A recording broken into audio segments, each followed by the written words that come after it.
ইরানের আকাশ এখন বারুদের গন্ধে ভারী, আর রাজপথ উত্তাল স্বাধীনতার স্লোগানে। কয়েক দশকের রুদ্ধশ্বাস শাসন আর অর্থনৈতিক মন্দার শিকল ভাঙতে তেহরান থেকে কারাচ বিক্ষোভের আগুন ছড়িয়ে পড়েছে সবখানে। এই গণজোয়ার রুখতে এবার চরম দমন পীড়নের পথ বেছে নিয়েছে আয়াতুল্লাহ খামেনির সরকার।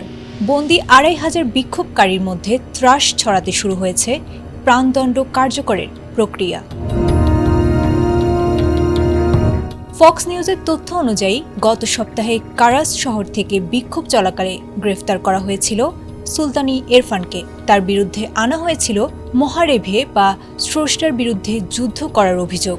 পরিবারের অভিযোগ, গ্রেফতারের পর তাকে কোনো আইনজীবী নিয়োগ করতে দেওয়া হয়নি, এমনকি মেলেনি আত্মপক্ষ সমর্থনের ন্যূনতম সুযোগও।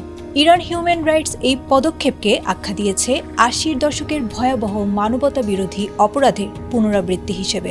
সংস্থাটির পরিচালক মাহমুদ আমিরি মোগাদ্দাম সতর্ক করে বলেছেন, এটি কেবল একজনের মৃত্যুদণ্ড নয়, বরং গণমৃত্যুদণ্ড বা বিচার বহির্ভূত হত্যাকাণ্ডের এক নতুন ও ভয়ঙ্কর অধ্যায়।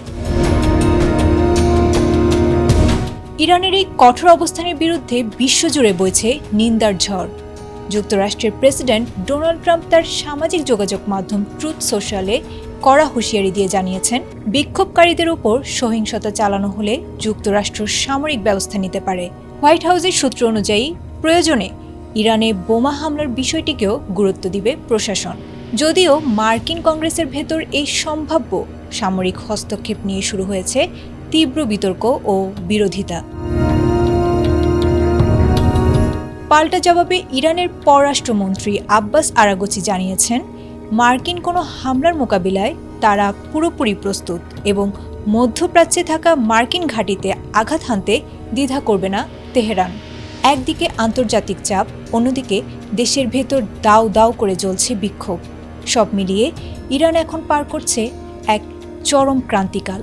এদিকে এরফান সুলতানির এই মৃত্যুদণ্ড কার্যকর হলে বিক্ষোভ প্রশমিত হওয়ার বদলে তা আরও দাবানল হয়ে ছড়িয়ে পড়তে পারে বলে আশঙ্কা করছেন বিশ্লেষকরা।